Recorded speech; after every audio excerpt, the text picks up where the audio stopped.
they in passing time. I say this all the time. Young niggas in passing time. They in passing time up at 50,000 with a Miri, Prada, crazy shit on gang. They teacher walking by seeing these young niggas with their salary in passing time. What's the word? NFG Mayhem and this bitch. Locked in, man, with my boy Satan Luck on the interview. Let's do it.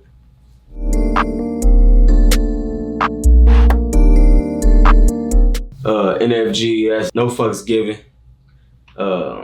Shit really just came up on that on some natural shit, you know, like just a mentality type of thing.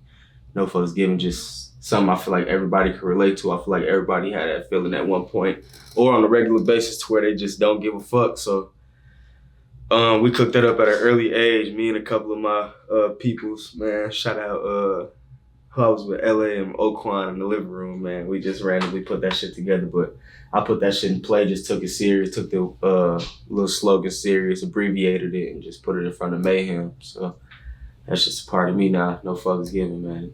It's a way of life. So long live Oquan too. Sure.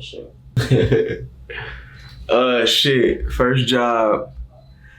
My first official like job, other than like, cause I didn't did jobs with my like with my cousin and my auntie, like cleaning houses and shit when I was younger. But that was like on some just working with her under her type shit. But actual job that I done got was, my first job was Five Guys. I was like 15.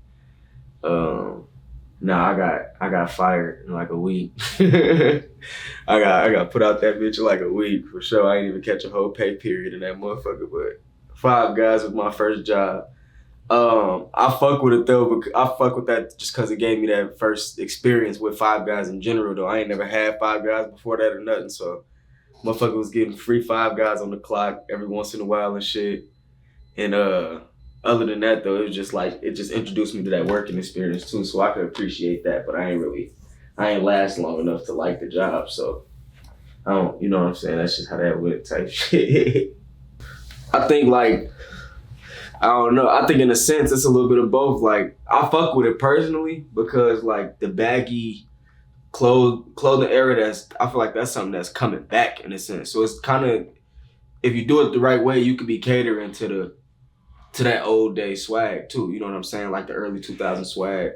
Like I said, you just got to cater to it right. But I just feel like fashion is everywhere right now, bro. Because you got, like you say, you got the YNs, the young niggas that's coming. They in passing time. I say this all the time. Young niggas in passing time. They in passing time up at 50,000 with a Miri, Prada, crazy shit on gang. They teacher walking by seeing these young niggas with their salary in passing time.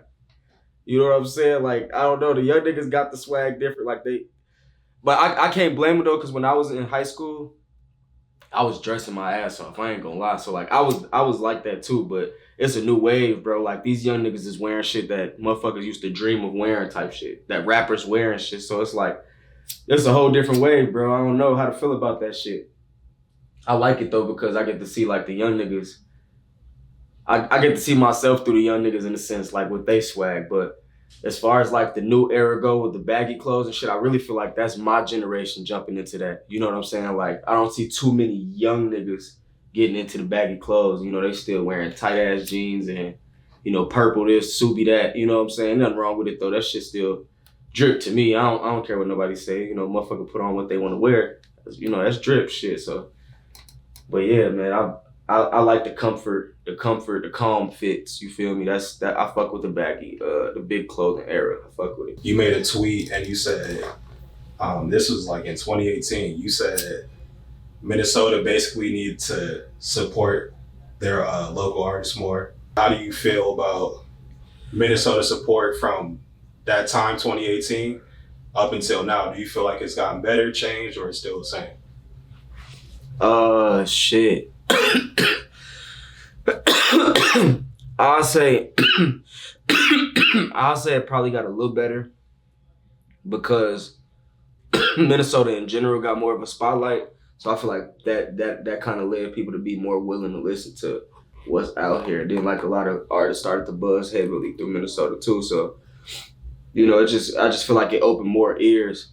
Not that artists ain't been buzzing here, but it's a new wave. You know what I'm saying? Like the whole utilizing social media for marketing and all that type of shit. It's a new wave, so it's to a point now where you can really stuff that shit down their throat and they gotta take it. Pause.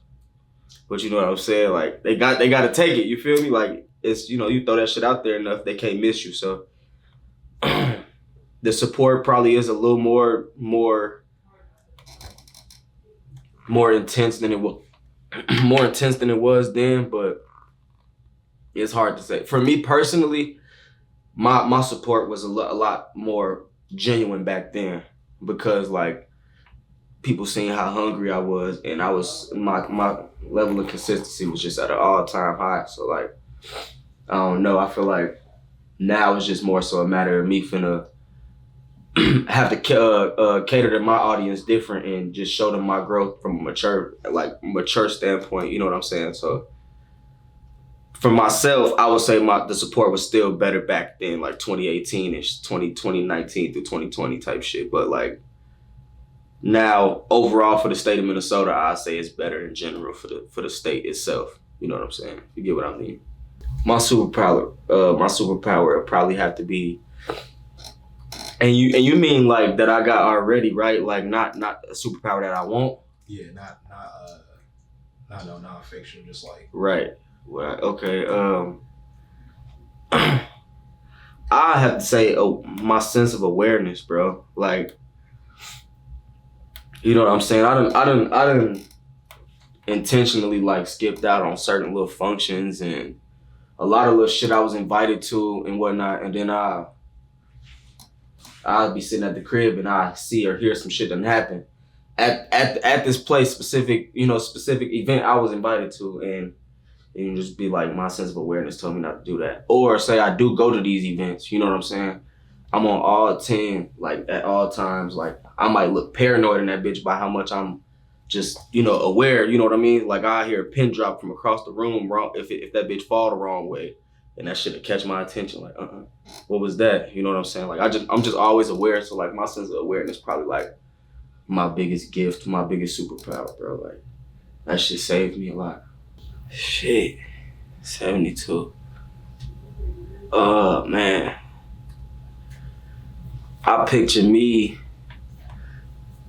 on my land that I bought at around this age. You know what I'm saying? Like that's what I'm on now. Like I want to plan for the life I'm living now is supposed to cater to my life then. You know what I'm saying? So like when I'm 72, I just plan on being like on my compound, my property, my property with numerous properties on it. You feel me?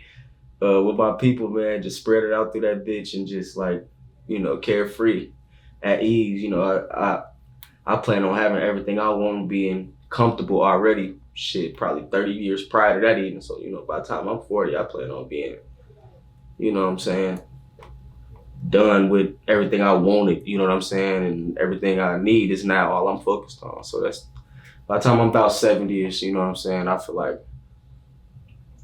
I'm gonna look back at everything I did now, appreciate all that shit, remember it all, and embrace it at that age through, my grandkids at the time, or, my kids at the time in general, so just want to live up. I just want to live up to that shit now so I can get to that point and appreciate it then, you know what I mean? Mental health touched me in a different way, bro, like very differently. Like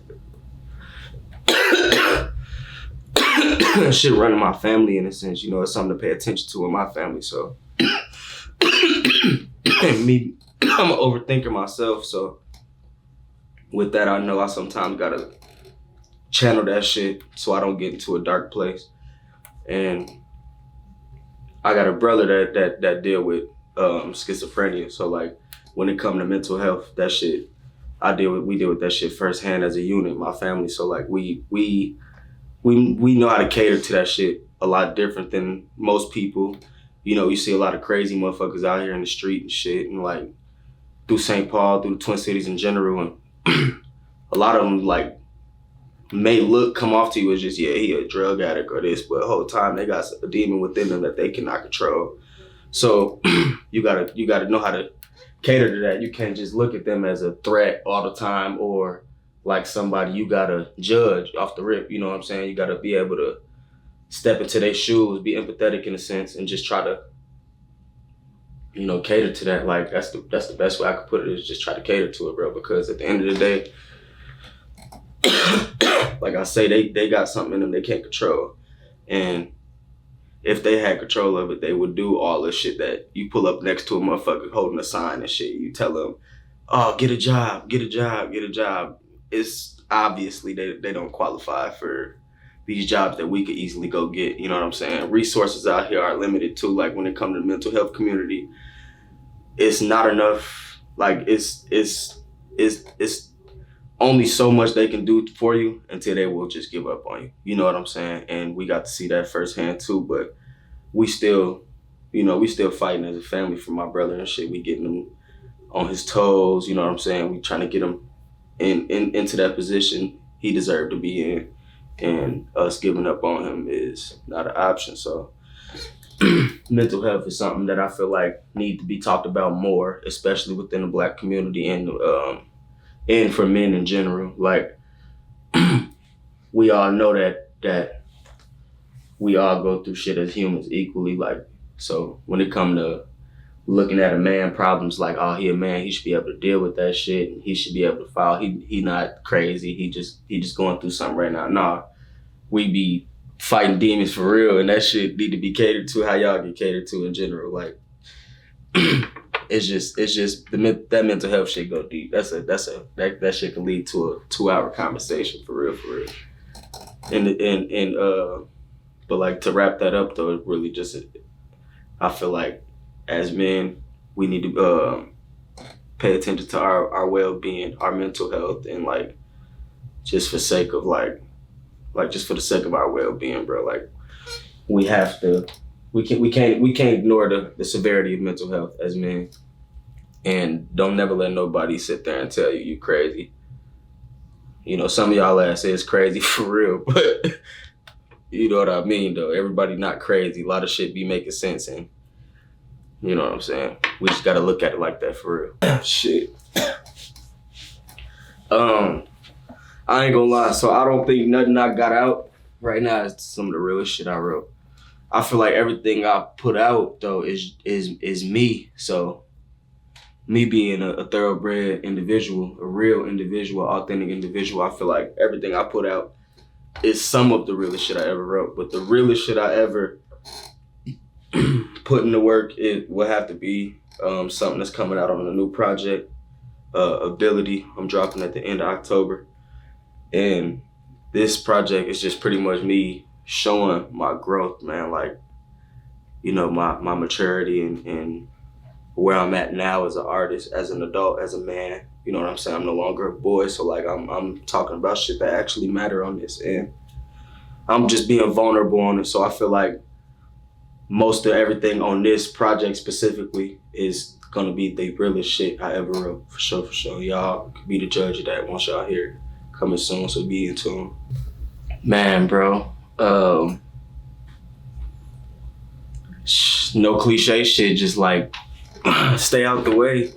It ain't shit out here to prove at all. Everything you trying to do, somebody did already. So like, you know, if you can't come up with something organic, you know what I'm saying? If you can't create your own firearm and sell it and make it an invention that somebody can buy from you and you can profit off of, and you trying to do all this other crazy shit with a ghost Glock you got for somebody else.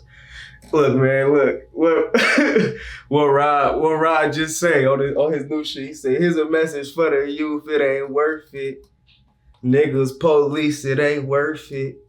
Yeah, we stand on that business, fuck around, tie up a witness. My past ain't perfect, the judge handing out jersey numbers, no cap. Like, you doing all this shit to try to prove something. The niggas you trying to prove something for ain't gonna do nothing for you when you get them jersey numbers handed to you. You got 25 years or better on you, and you ain't gonna be. You ain't got shit else to start after that. You ain't got no legacy. What you got to prove? What you got to talk about? What is it for you, bro? Like, do something that's gonna benefit you, longevity. If you're not thinking about longevity, you already failed yourself. But just, you know what I'm saying, stand on business. You know what I'm saying? Never let nobody disrespect you. But going to look for it, you are disrespected yourself. So stand on business, be something that matter. And make sure when you leave, you got something left behind that matter too. Like, you know what I'm saying? You don't want to be known as that nigga who ain't do shit and who tried to prove something that went wrong. So just stand on business, like I said, and just be something that matter. It ain't worth it. The judge added out Jersey, that was shout out Rod.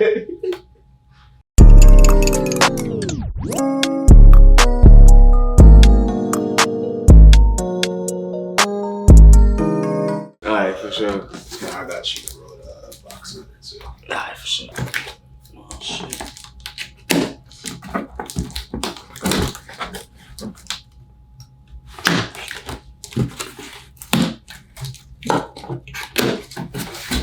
Yeah, these all nostalgic pieces. I ain't gonna lie. For one, I ain't gonna lie. I like vintage shit. To start, I got a bunch of like vintage shit I done collected, like from jobs and shit I done worked for shit. But like these type of pieces, NBA pieces hit different though, just cause NBA alone, that shit, you know, that shit resonate different to damn near anybody that grew up in a household with sports in general. If you grew up in a household with sports, it was some NBA. If it wasn't, then I was damn near lost in the sauce. This crazy though, cause the cars and everything is on this bitch. This shit. Okay. Bro, the Bill Russell, the Hakeem, this shit hit different. 1997 edition. It's tough, starting line up. Damn, what was this? What year was this issued? It was issued in 97? Yeah. That's tough. What the fuck? Hey, this shit hit different. This some real iconic shit right here. Like this shit, this is like a default, like even if you don't like this movie, this is like default #1 childhood movie, like type shit. You feel me? It's like no argument type of deal with this. The Lion King, it hit different, bro. That shit really hit different. You know how many motherfuckers that name they animals and shit after characters on this movie and shit? Like this shit is like inevitably like #1 type shit. You know? There's no argument with the Lion King, it hit different. Y'all was not there for WWE or WWF. This is WWF days right here, bro. No cap. I wasn't even here for most of this shit, but the digging I did when I got into the WWE as a kid, bro. You know what that is? This is a fucking, bro. Y'all don't know shit about Dudleyville. Y'all don't know shit about Dudleyville. It hit different. Dudley and them hit different. Damn, this shit so wait. Okay, look, I'm gonna keep it a buck with y'all though. This something I did just figure out. I always wondered what WWF stood for, gang, and I never looked into it. World Wrestling Federation, bro. No, bro. On bro grave, no, I did not know that. I knew WWE. I knew what that meant, but I knew about WWF from all the motherfuckers, because Pops and them used to tell me, you gotta watch him, y'all shit fake, our shit was real. I was watching that shit, they shit definitely looked realer than our shit. They was not fucking around in his days, so bro, the Dudley days. Gang, it hit different. College Dropout is crazy, gang. And this bitch is man. You been had this? I can't say. This is crazy, bro. I ain't gonna lie. There's some shit I need in here for sure. I got a couple vinyl little records in this motherfucker. This bitch raw though. I ain't gonna cap. College Dropout, yay. Anybody that got something bad to say about, yeah, you default on my bad side, I'm gonna just put that out there for sure. Yay, Chicago legend. This is some of the most legendary shit to be put out in hip hop. For sure. College Dropout. Resonate with me different. No cap. This bitch really hard, bro. I ain't gonna lie. College Dropout. Oh, this is Supreme. What is this, gang? These bubbles? Supreme bubbles? Supreme bubbles. They hit different. Is these Supreme bubbles, gang? Like the bubbles you actually bought, actually. These are Supreme bubbles. I'm scared, gang. I'll fuck with this shit on some high shit. Hit the wood and try to blow. trying to blow smoke bubbles through that bitch, oh bro. Supreme way is crazy though. I need to put some more Supreme in my rotation, bro. I want some vintage Supreme though. I ain't gonna lie. No, yeah, my favorite piece out the box though, for sure. College Dropout. Iconic. W piece for sure. The Dudley is cool, but I'm a WWE kid. I know a little bit about the WWF. Lion King, iconic though. Like I said, that's damn near default number one, whether you like it or not. Musical. I'm not a big musical person. That's iconic though. I watch that bitch. And yeah. Running back with the starting lineup, the classic, Hakeem Olajuwon and Bill Russell, man. W pieces. No cat. I'm gonna give a shout out to my family for sure. My biggest support system. The motherfuckers who stand by me through all this shit. Keep me on my toes. Let me know when I'm moving sloppy. Or they make sure to credit me when I'm doing good too. So it ain't no in between with that shit. It's always gonna be 100%. Shout out to everybody that still fucking with me. My supporters for sure. That shit. I still be outside running into motherfuckers I don't even know. They playing my shit, telling me they know lyrics to my shit and all this shit, and that type of shit still keep me float too. Like, so big shout out to my supporters and everybody that still fucking with me. Shout out to everybody that don't fuck with me too. Y'all keep me afloat more than anything, because if motherfuckers wasn't fucking with me, I'd be big headed and this shit, and I'd probably, you know what I'm saying, turn into somebody I'm not. But I knew niggas was gonna hit on me since I was a shorty, so I knew I had to move accordingly once I got this age. So look, motherfucker gonna utilize y'all too. Shout out to the haters, man. Shout out to the motherfuckers that don't fuck with me. Long live my homies, man. Long live Oquan. Long live Binky, man. Long live Trenzo. Long live Slim. Long live Binky, man. Long live all my people. For real. Y'all already know how I get, man. NFG shit. Shout out Saint Luck for the interview, man. We locked in. Y'all know what the fuck going on. NFG shit. Ability on the way, October 30th. Fuck with me. Gang shit, no lame shit.